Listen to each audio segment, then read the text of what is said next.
everyone. Good morning to you. I'm Jennifer Zabasaja. I am an anchor and a correspondent with Bloomberg Television, covering the African region, and very honored to be here this morning and to be helping take part in this panel.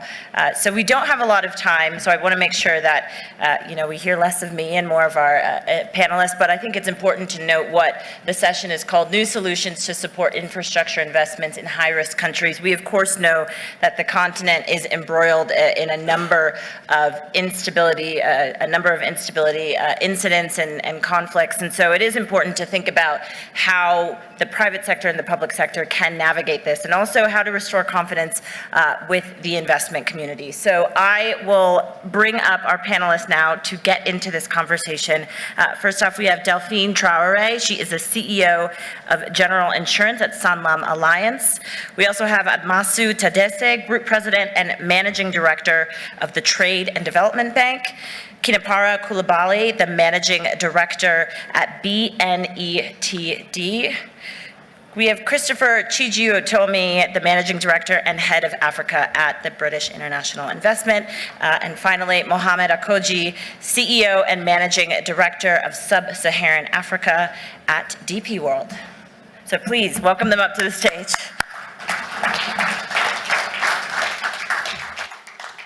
Wonderful. All right. So where do we start? I mean, I think what's interesting about when we think about risk is sometimes we forget about how nuanced risk actually is when we're thinking about different countries across the region. And maybe, Admasu, I'd like to start with you and just give us a sense of, is there appetite in the market? Are you, in your conversations with investors, is there appetite for risk investment? I mean, what is the sentiment that you're getting from the investors that you're speaking with? Good morning, everybody, and thank you for having me. A fascinating discussion topic is something that we grapple with every single day. I think the simple answer would be there is appetite, but it's on a selective basis. And the selectivity has to do with, of course, the nature of the project and the partners you have in the project. And, of course, the sector as well. So to give you an example, without mentioning specific countries, you could have a country that's still recovering from failed state status, but they could have a port project that is fairly ring-fenced, and the risk profile of that specific project would be much more manageable than an infrastructure project in the general country, right? So you'll have selectivity in that sense, where you see real appetite, PPPs happening in that way. I'm not talking about just public sector projects. I'm saying PPPs happening in high-risk environments. So it's all about the detail, as everybody would know. And I think the partners who come to these types of projects, they're always looking for bits and pieces of enhancements, right? And so those enhancements could be the classical instruments we all look to, PRI, we have a specialist on the panel.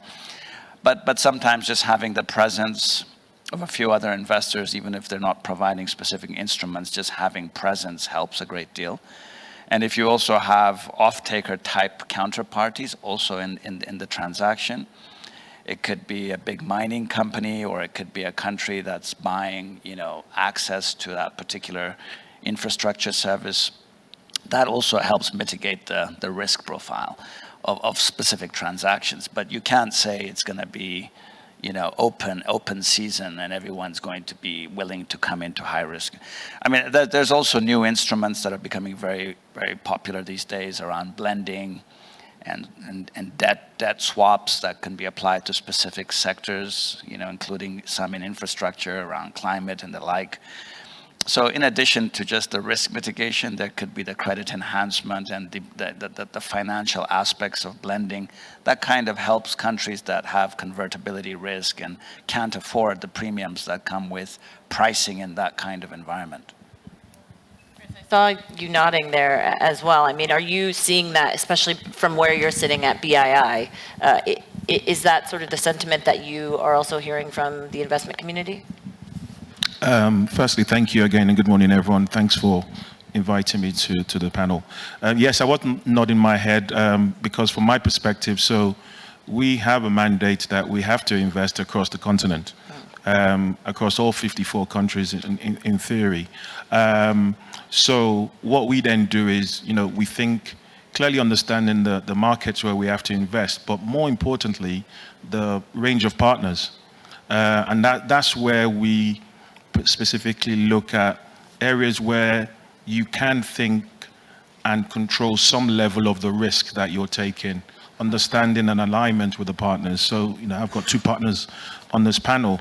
On the port side, we've invested in one of the countries where, a geography where some investors are not very comfortable because of the status of that particular region.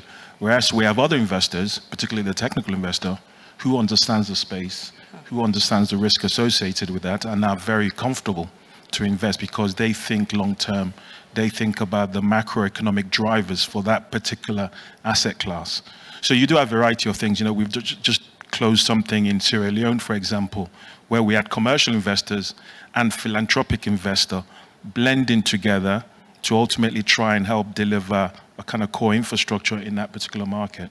So for me, the partnering piece is very important, and then the alignment with your partner for that particular asset class in the infrastructure space. Is it limited, though, to just a few sectors, or are we really seeing it spread out across multiple sectors across the continent? So for us, so we invest in 7 core economic sectors. So infrastructure, obviously, which is what we're talking about here. I would say the subsectors in infra, where we do see a clear gap and a need in the continent. So the energy space, for example, is the biggest sector for us in Africa. It's the bedrock for development. So we see multiple investors that are still needing and wanting to get exposure, more so now when we think about climate finance and the natural resources that's available in the continent. So that's one in terms of energy. Clearly transport, logistics, which is where ports, roads come into it. So infra, I think absolutely a no-brainer in most of this market. The other sector where we have a big exposure and focus is in the financial services sector. Again, in terms of a partner, TDB is a big partner for us because there are some approach to how you get to some of these more difficult markets. So from our perspective, going through banks who then understand, who have the teams in market to understand those market specificities is another route. So I would say financial services, which probably makes up about 27% of our portfolio, and infra are the 2 core sectors. Clearly, there's other things like telecoms. Telecoms is a big area for us now. We've just 2 years ago, we closed the transactions with a group of commercial investors in Ethiopia, which at the time was a very difficult market for you to attract certain type of investors into it. But we were able to commit equity capital to try and build out much needed telecoms infrastructure, even though the economic landscape at the time wasn't ultimately the best for different types of investors. So I think those are the kind of things we see, not just infra, but across other sectors. Kinabara, maybe you can jump in because you are also tasked with, maybe you can share a bit about your role and how you are tasked with allocating a lot of the foreign direct investment that comes in towards development. So where are you prioritizing for the country in terms of investment? Okay, good morning everybody, and thank you as well for having me. So I'm working for BNet. So BNet is the National Office for Technical Studies and Development in Côte d'Ivoire. And it's an engineering services company, mainly, which is in charge of preparing most of the infrastructure development project in Côte d'Ivoire. So our main client is the government in Côte d'Ivoire, and we are also working for the private sector in Côte d'Ivoire and in sub-Saharan Africa. So from what we can see is that there are a few elements that are very, very important in order to be able to facilitate private investment. The first element I can talk about is project preparation. So when you talk about, when you say that there is a risk in a country or there are risks in the project, how do you de-risk this project? So making sure that you have a project that you have feasibility studies, for instance, is an element, is something which is very important and help de-risk the project and make all the other key stakeholders, private sector or DFIs, more at ease with working with this project. Another element that I can mention is, collaboration. Collaboration between all the different partners, the public sector, the private sector, and when needed, the DFIs, because it's by these 2 or 3 entities working together that you can make sure that everybody understands each other, and that you see where you are, where you can do, or where you can do. The sectors in that I can see, in Côte d'Ivoire and in Sub-Saharan Africa, as he was saying before, mainly into big infrastructure projects, ports, roads, railway, energy assets as well. This is getting bigger and bigger.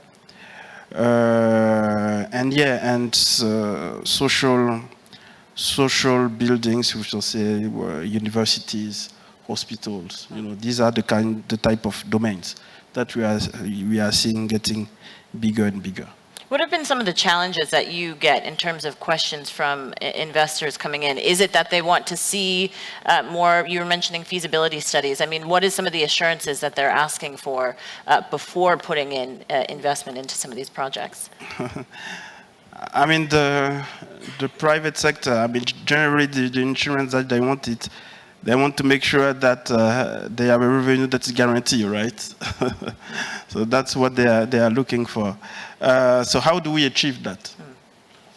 As I was saying, it's important to have a good understanding of the project.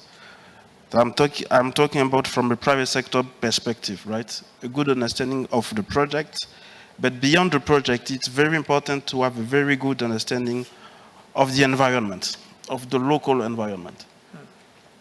Talking about the institutional environment, the cultural environment, the operational environment. This is very important because some people who doesn't know a country can think that, okay, this is a very, very risky project, but actually it may not be, because I know very well that this is a very ring-fence project, and the government will do everything that they need to do. So local knowledge of the environment is one element which is very important. And another point is, especially in this context, I think that real PPPs, real public-private partnerships, are very, very important tools. Because by definition, this is how do you allocate the different risks between the public sector and the private sector to make sure that the right player is able to bear the right level of risks. What is asking from time to time is, for instance, subvention from the initial investment from the public sector, for instance, or a guarantee of revenue, of a guarantee of traffic. These are the kind of elements that are asked by the private sector from time to time.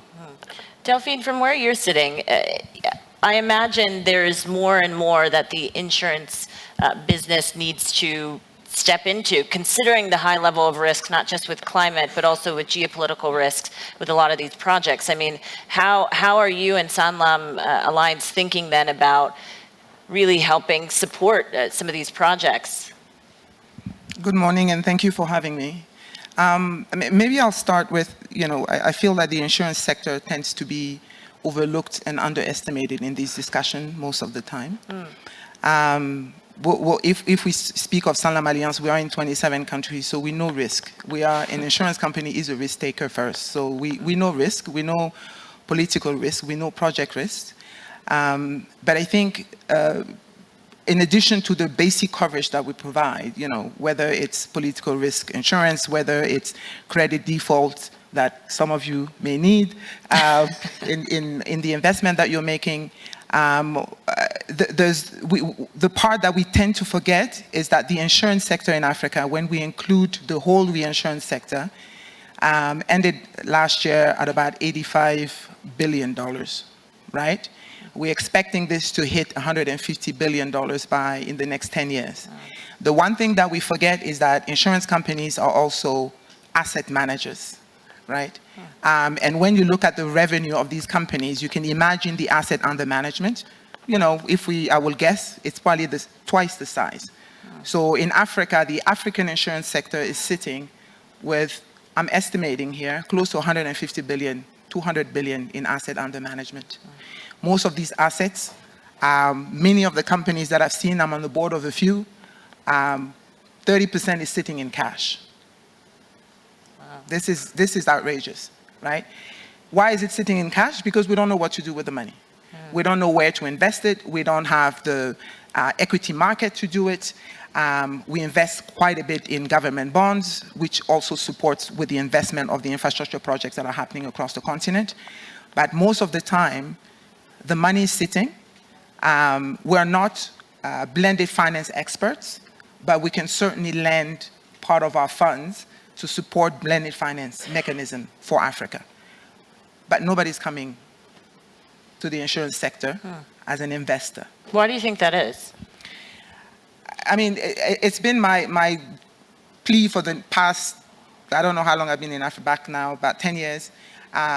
When people think insurance, they think my car, they think my house, they think my, retirement. But what we forget is that the retirement money that you're putting in is sitting somewhere. And we're looking to invest to make sure that there's more returns there. Maybe I would say it's both faults, right? It's maybe the insurance sector is not being loud enough to say there's opportunities that we can invest in. We see it in the rest of the world, right? When we look at Allianz at group level, they have different blended finance mechanisms that they are leading, right? Also in Africa. But I think the sector is not going enough to the insurance market and the insurance function, or at least industry, to say, you know what, do you have the cash? Do you have the funds? Can we work together on creating a vehicle that will be also comfortable for us? So don't see us just as the risk takers, which we are, but we can also be seen as investors. Mohammed, I would say DP World is similarly risk taker. I think that is a fair assessment based on the projects that the company has been invested in. I mean, how do you think about investing in some of these projects? Because you're also dealing with political pressure. There is a number of pressure that the company is facing, and yet you still forge ahead. Yes, good morning. And Bonjour, merci de me donner l'opportunité de m'exprimer. Je pense que de notre perspective, supply chain into Africa and see the opportunity in that, right? The cost of moving product into and out of Africa is, it just doesn't make sense. The cost of a product, moving it into Africa can be up to 75% of the value of a product. Now, as a global logistics player, when you see that kind of opportunity, it's got to get you interested, right? So I think for me, our investment is backed by a clear value proposition in terms of how can we bring that cost down.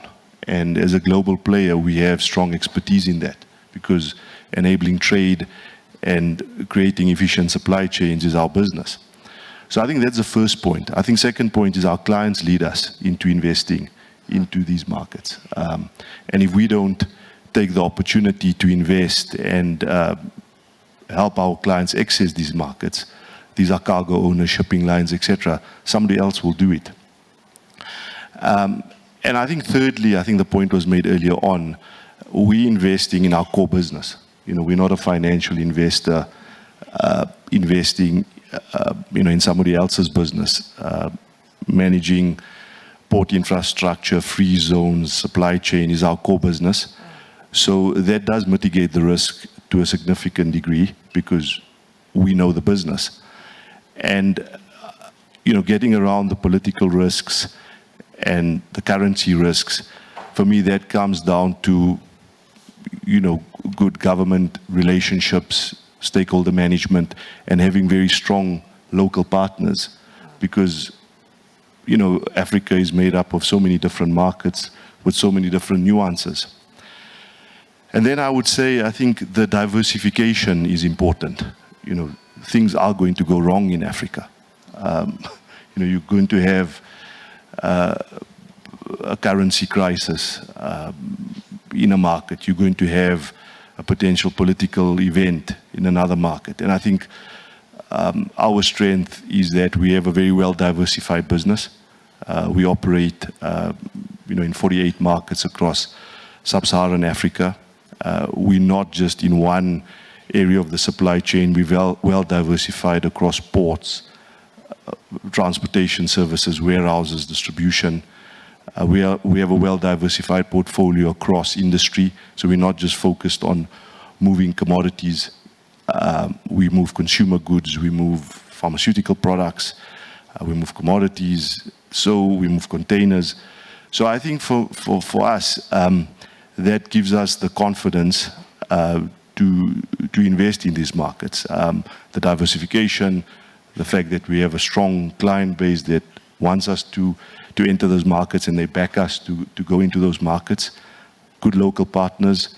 And so I think we've had a very successful expansion as an organization into sub-Saharan Africa over many years. We've invested in the last 5 years about $3 billion in Africa.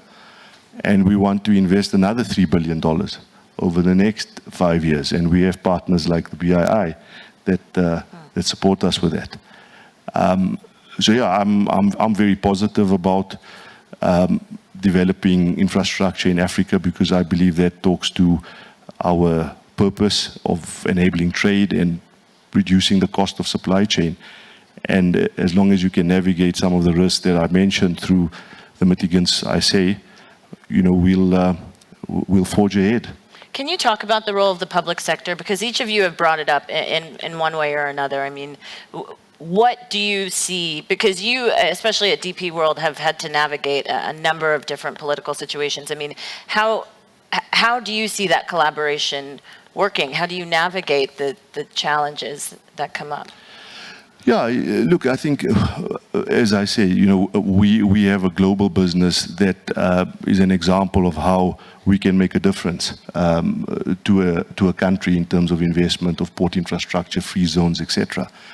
And that's an attraction to governments in Africa.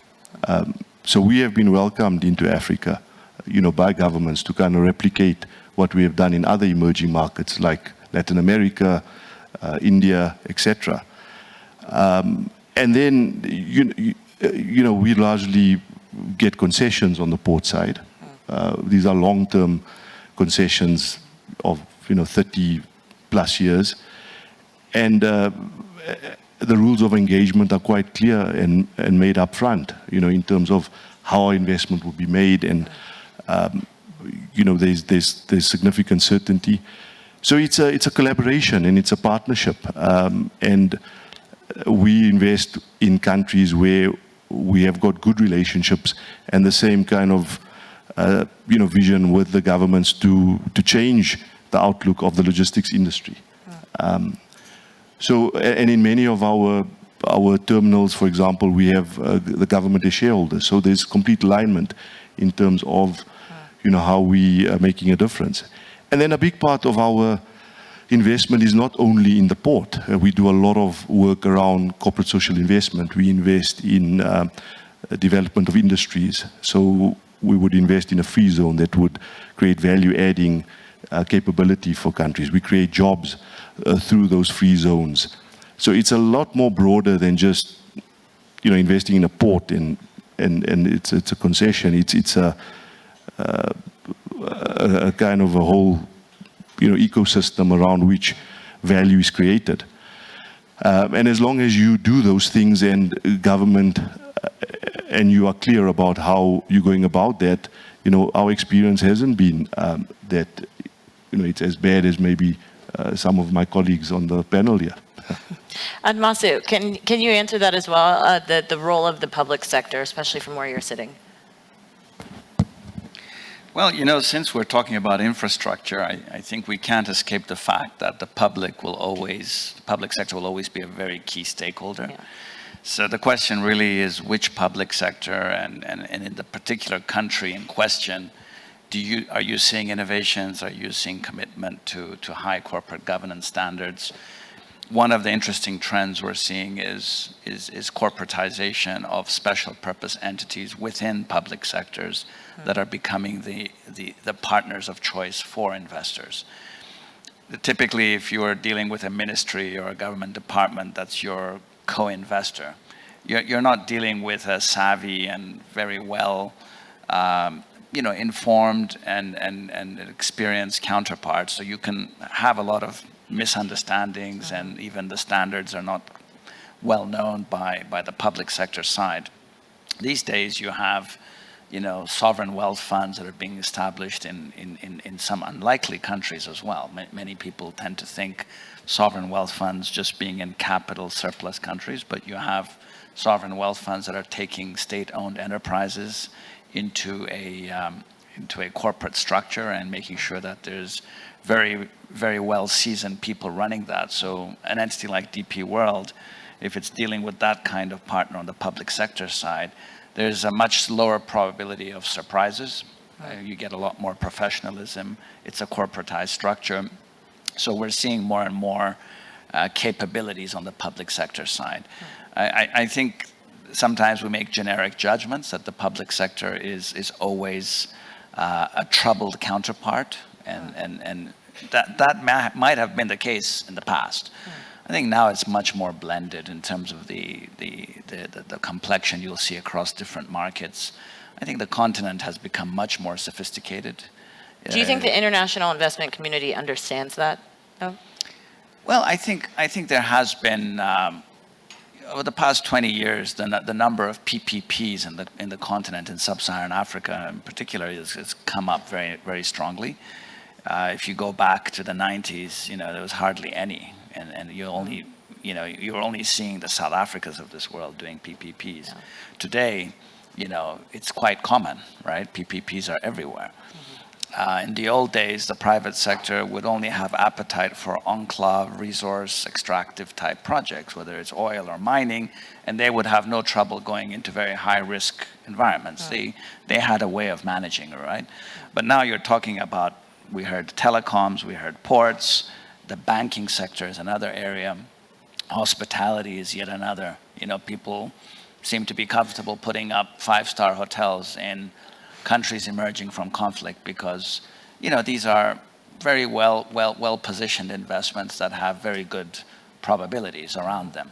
And so it's always about selectivity, and it's about the partners that you go into business with.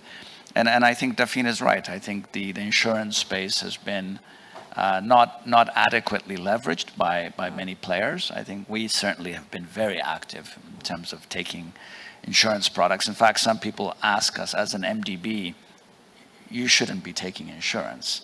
And we say, well, there's a question of what you're using it for. So for us, sometimes we end up having to do a little bit more than would be prudentially appropriate in a particular geography. And the only way you can do a little bit more is by sharing that additional risk with a counterpart that can, take off some of that risk from you as you do a little bit more. And we've been very successful, not just within the African context, but even global insurance industries. We have a very strong track record and relationship with the Lloyd's of London Group. And they, of course, are a composite of so many different insurance companies. And we've used them very effectively on a number of transactions. Of course, project finance-related insurance is different from trade. We're very active on the trade side. You find insurance companies much more willing to come in on the trade side than the project side. But, even there, we are seeing reinsurance companies in Africa as well, working at that secondary level, also making it easy for the primary players to come in and also distribute, because Delphine, is a risk taker, but she also needs to share her risks. So we're all sharing risks. In the final analysis, that is the essence of how we do business in these high-risk environments. It's all about sharing it. With who are you sharing it? At what stage are you sharing it? What are the instruments you're using?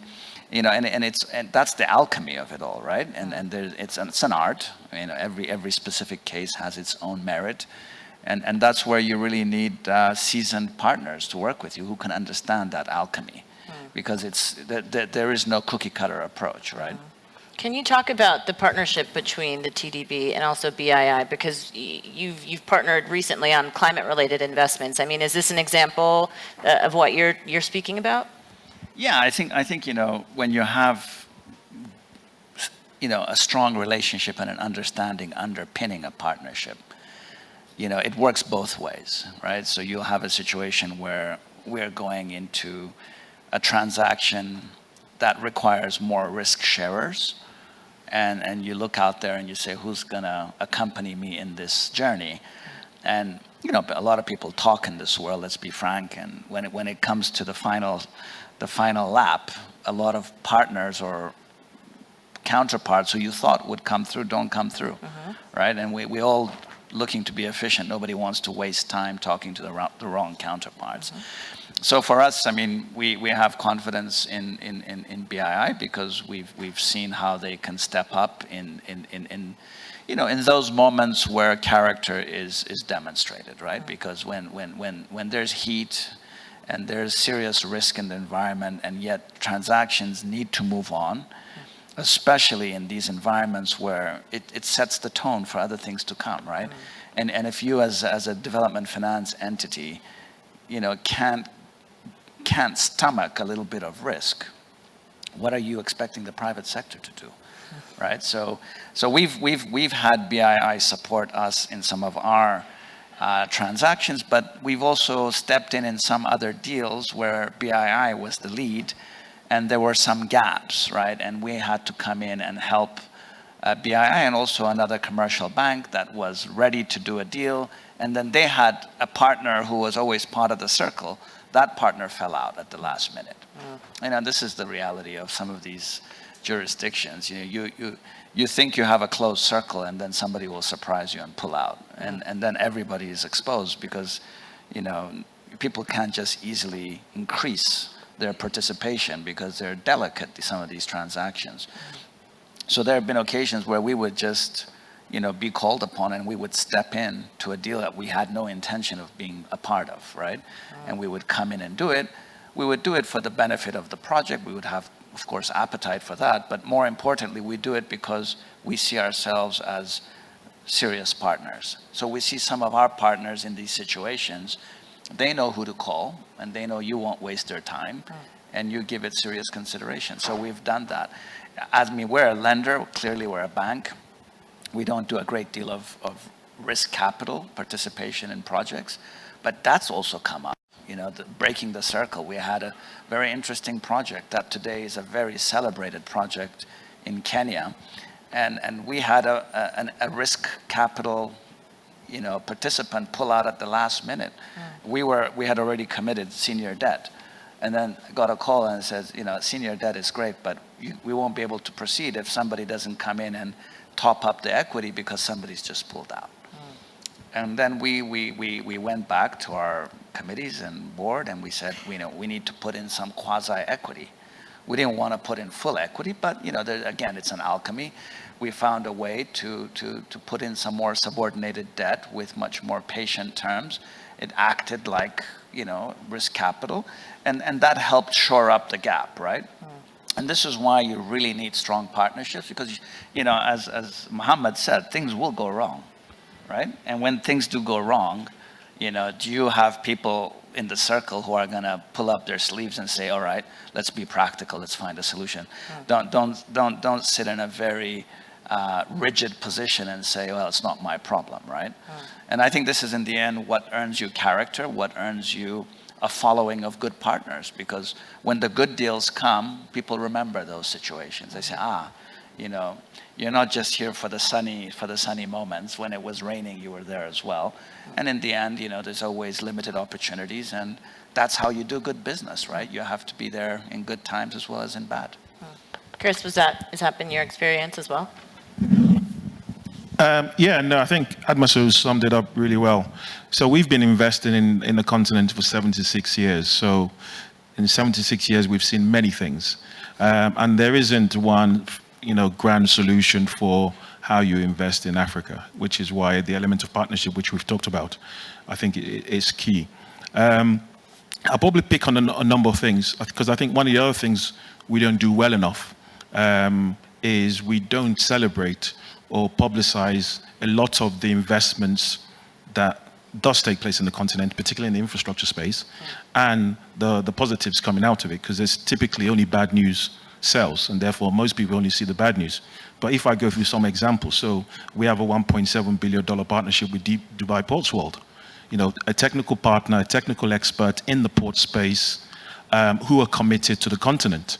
So, the essence of us partnering with DPW is there's a big alignment, patient capital, interest in development in the continent, and a partner that understands that things are going to go wrong. So it's then how you work through when things do go wrong. You are going to have change of government. You are going to go through renegotiations with government. So I think those are the type of things that we see. But ultimately, when you look at the underlying thesis and investments, these assets are performing. So there's a port in Egypt we're invested in. There's a port in Cote d'Ivoire. There's a port in Somaliland. These are all key economic infrastructures for the region, not just for the countries where we've invested them in. So that's one particular one. I talked earlier on about the power space. 600 million people in Africa are without access to power. We as BII have invested in a number of power companies across the value chain, from kind of solar home system, mini grids, utility scale power. And what we see in that is wherever we invest in power, you automatically see the GDP growth. And I can, reel out different countries that we have invested where governments are paying, people are paying because they see the benefits of the infrastructure that you've produced. But at the same time, when you have economic downturn like we are now, what we see are some partners who don't have that stickability in the continent who are stepping out. So last year, about 30% less capital came into the continent. That's not really what you want for development in the continent. You want real partners who understand that there are going to be ups and downs, and it's about how you design or how you use the right instruments to cope with downturns. So for us as a DFI, we deployed $1.3 billion in Africa across different sectors. 40% of that was in climate finance, largely infrastructure, but also in the financial services side. We have to invest about $1.2 billion on an annual basis. That's the typical target of what we do. We've got investments in 700 companies across the continent. So for us, yes, we are committed, but ultimately, the continent isn't going to develop only with our type of capital. We need to mobilize more capital. So therefore, telling the story around the good news, particularly, but also some of the bad news and how you've worked through some of the bad news, I think is an important part of the narrative that ourselves as a DFI are now having to focus a lot on. In terms of frontier markets, one initiative that we have ongoing today with some of our DFI peers, particularly FMO, which is the Dutch DFI, we have an initiative called the ARIA, Africa Resilience Infrastructure Accelerator. And this is where we are specifically targeting some of the more frontier, fragile countries in the continent. We've identified 5 countries that we're currently working on a program on. And we're working with the government, we're working with the private sectors, and we're looking at putting things like technical assistance for project preparation, Because ultimately what we see is there's a gap in infrastructure, therefore there's a need, but there isn't investable projects. And there are some investors who just don't have that patience to spend the right development or project preparation capital required. So the initiative with some of the DFIs is how do we help provide that risky project prep, project development capital? Because without that, you're not going to have projects that can then be invested by investors like ourselves, but ultimately commercial investors. Because for Africa to develop, you do need commercial investors investing in infrastructure as an asset class, so that we can then take our capital out at some point and then go into other kind of newer sectors or more nascent sectors. So I think there's a whole plethora of how you look at it, but I think ultimately it's get the right partners, it's understand the region, it's stickability, therefore understanding that things are going to go wrong, and therefore coming into the continent with a mindset of the need to be flexible and the need to have the right type of products, particularly in place to be able to invest in the sector. Delphine, if the insurance sector was adequately tapped, I mean, what could that potentially unlock?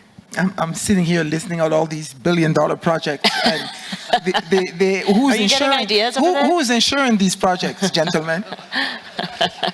So it's fascinating because we always say the insurance sector needs to develop in Africa. We are investing in Africa. A lot of we in particular have invested quite a bit to make sure that these projects are insured on the continent. The challenge that we see, and then the financiers will tell me, yeah, but we need A rating, right? We need to make sure that it's and most insurance companies across Africa or the reinsurance companies across Africa are limited by are capped by the rating of the country. And this is why companies like us have made sure that if we have a parent that is A-rated, that the entity that we are using in Africa is backed by the parent that is A-rated. So it's important not to underestimate that. We can support projects and insure projects that don't need the A rating that the international investors want, but we also have the capability to provide A rating sometimes to $200 million on the continent, right?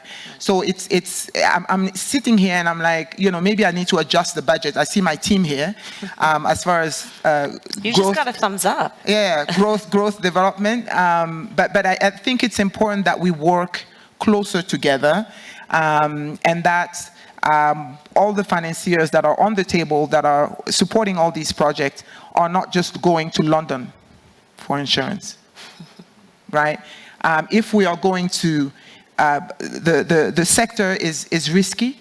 You guys are taking the risk. You are insuring the risk.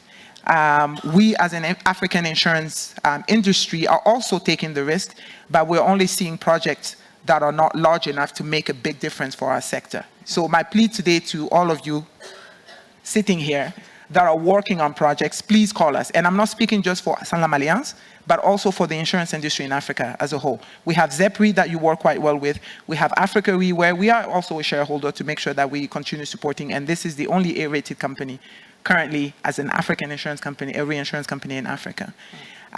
So if we're going to de-risk this project, we're going to grow the capabilities. We told you also that there's financing available in the insurance industry that can support. I think there needs to be a bit more collaboration so that we're not those premiums and those businesses are not flying outside of Africa. Before I open it up to questions, I'd love to get Mohammed and Kinapara, your reaction to Delphine's comments. Yeah, no, we must talk. We're always open to new partnerships. So, yeah, I think all the panelists here have said, everything. I would just say that, we sometimes, and I think the point was made earlier on, we sometimes may be a bit too critical about, the negatives and we don't see the positives.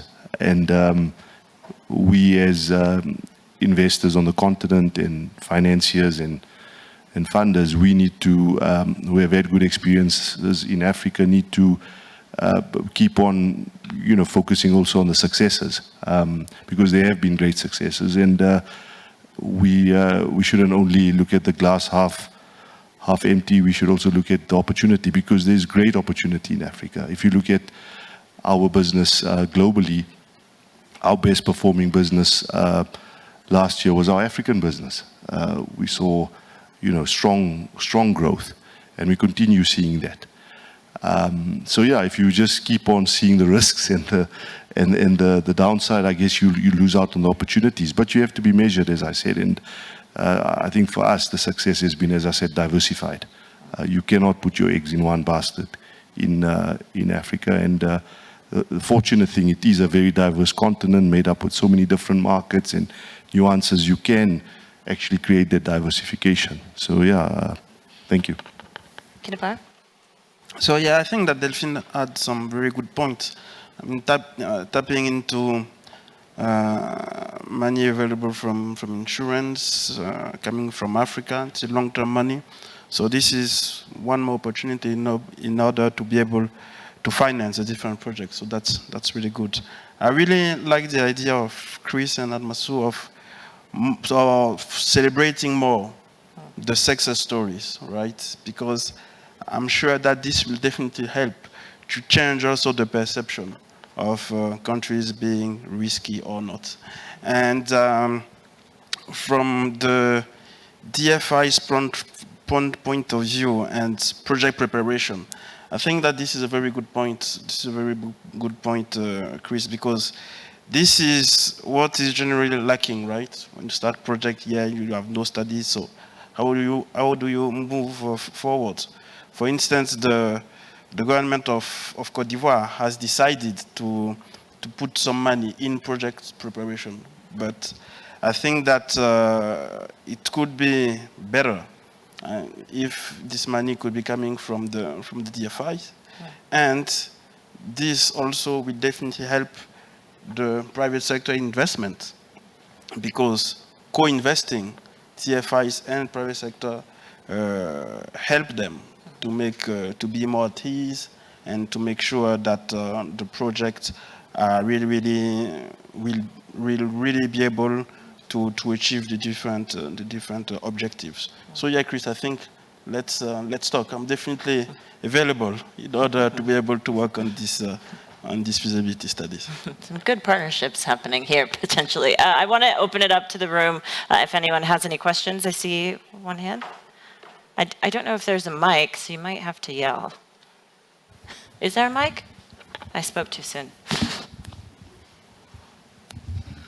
Okay, thank you for that wonderful presentation. It was quite illuminating.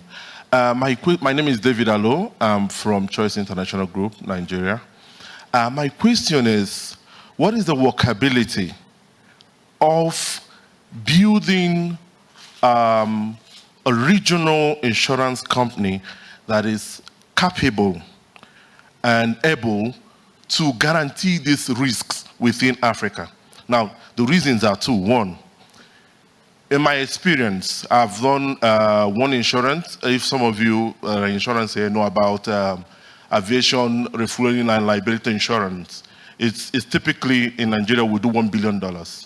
So you do it at every point in time. You have the big insurance companies in Nigeria. They will still tell you there's one insurance company in London that will do it, that they don't have the capacity to do it. I don't understand how that works. And their insurance company, is there a different R in your own or a different I in your own?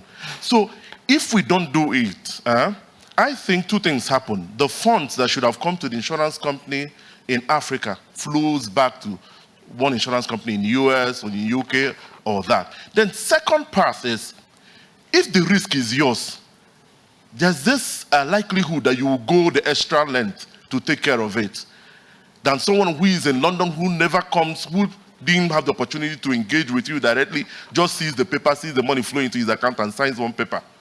So I'm asking you, Daphne, is there a chance, and of course, the billion-dollar guys, because they can put this weight, they can create this market and force the insurance companies in Africa to integrate and build something that is huge. So is there a possibility that this could work?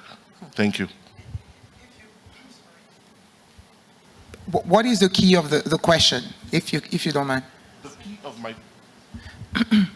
the crux of my question is, can we have an insurance company in Africa? Because the point of this whole thing is, guaranteeing risk in volatile African economies and all that, can we have African insurance companies that are capable enough, liquid enough, globally recognized to take this risk within Africa?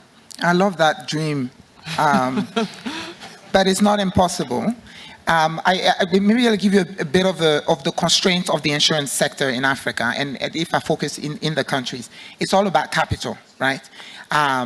And what the insurance industry and the regulators are doing right now is, in many countries, they're increasing the capital required for insurance companies so that we are able to take on more risks globally, right, in the countries. If I take the case of Nigeria, and just to explain how that usually works, is that the local insurance company will take on the risk. But unfortunately for us, and especially for specialist risk like that, it's underwritten and managed maybe in London somewhere because we don't have the capabilities or the expertise on the African continent to underwrite this risk, and then the capacity to be able to take on the risk. And this is the whole purpose of what we need to be doing, and we've started doing as an insurance company. And that's why I'm calling it the dream. I'm hoping that we get to that point before I retire, is to say we need to continue building capacity and building the capital of the insurance company so they can retain more.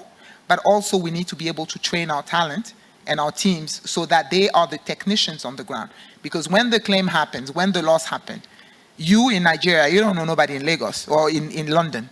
You're going to come to the Sanlam or the Alliance company in Nigeria and say, where is my money? Right? And then this company there is sitting, maybe they've retained 1% of your risk, and then they're calling London to say, can you send the rest of the money? So essentially, this is what the insurance sector is looking to do now. Make sure that we increase capital, we can retain more, and we can train our people to be able to understand the risk better. It's a dream that we can achieve, I hope. I just thought, in the spirit of the comment about celebrating some of the good things that have happened, which helps confidence.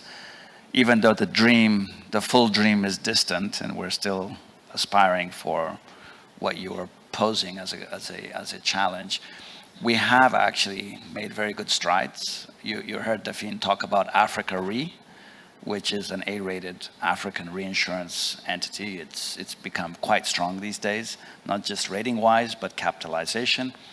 But there's another one called ATI, which today is referred to as ATIDI. It's also another very strong insurance entity, continental, in its shareholding and its operations. And just so Delphine doesn't think we always look to London, as much as I love London, I come from Africa, and we actually played a key role in the early formation of ATIDI. We're a shareholder in the same way we're a shareholder in ZEPRI, and we also gave them the first easy transactions to do as these institutions came up. So, we also helped de-risk them, because the reality of insurance is you do have claims, right?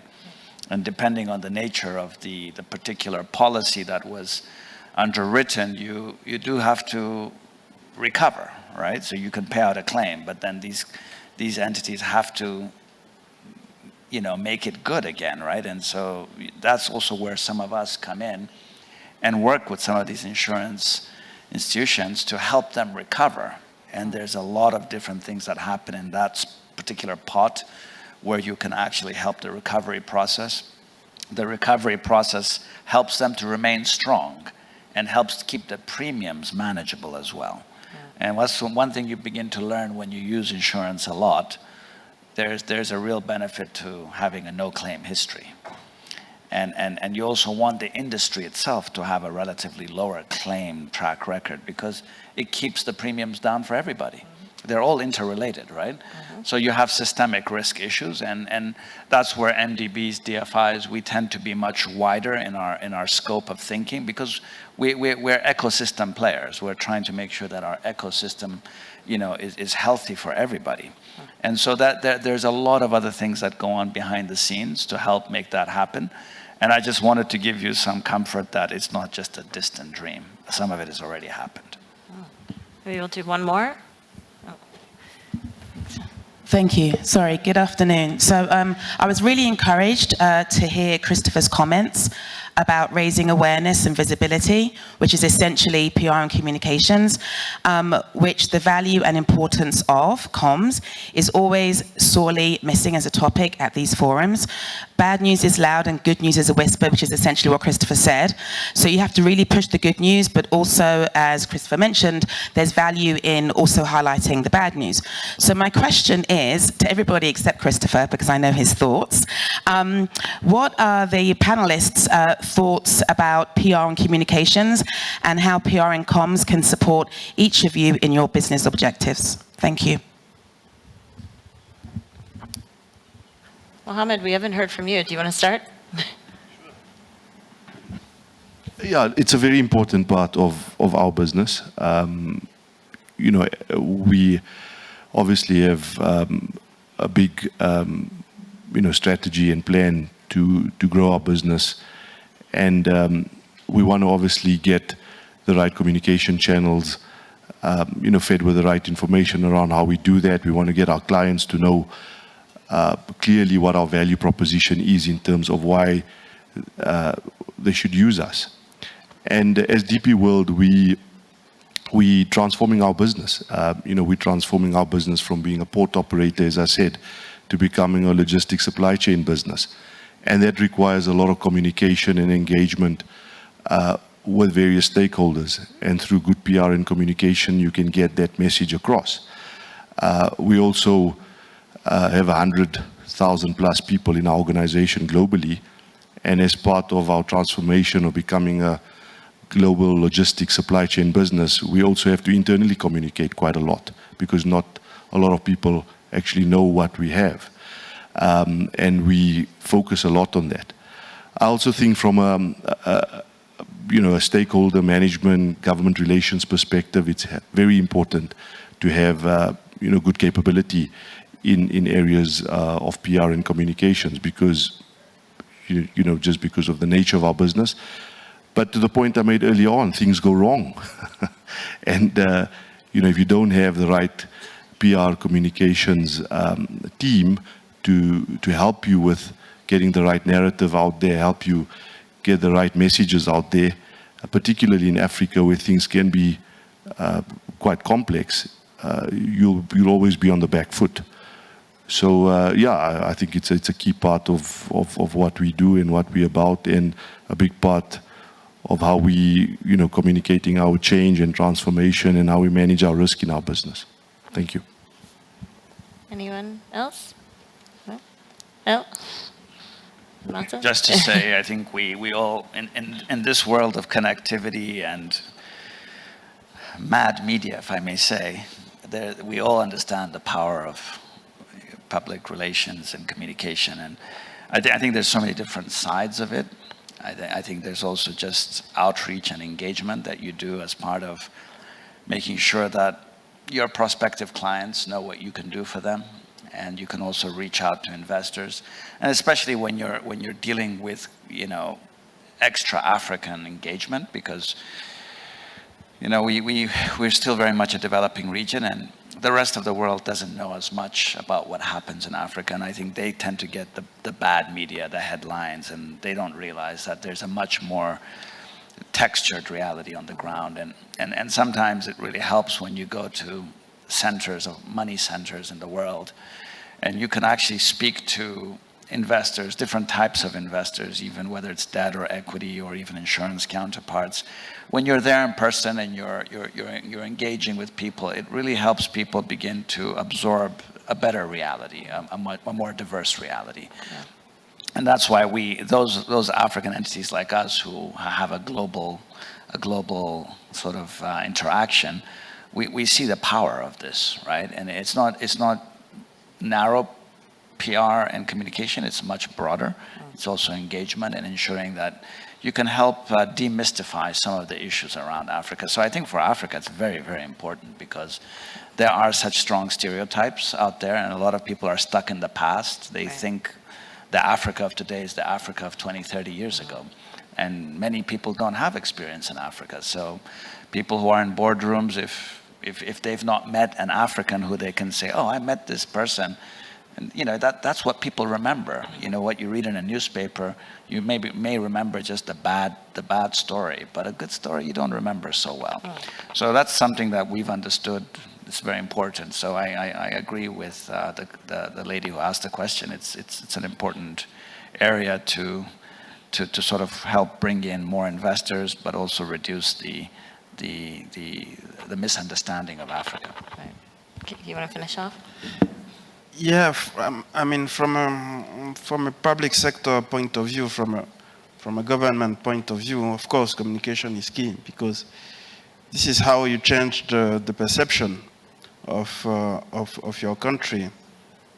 I mean, today, of course, you cannot, in order to be able to develop your country in Africa, you need private sector investment. And to be able to attract them, to be able to communicate on the good news, to communicate on the attractiveness, and the different regulatory reforms that you are doing. So yeah, communication is key. Wonderful. I've been given the signal that we've gone over, and I know everyone is very busy, so I want to thank the panelists for joining us and for this insightful conversations. Thank you to everyone for listening, and hopefully you can ask the questions to the panelists if they have time. Thank you.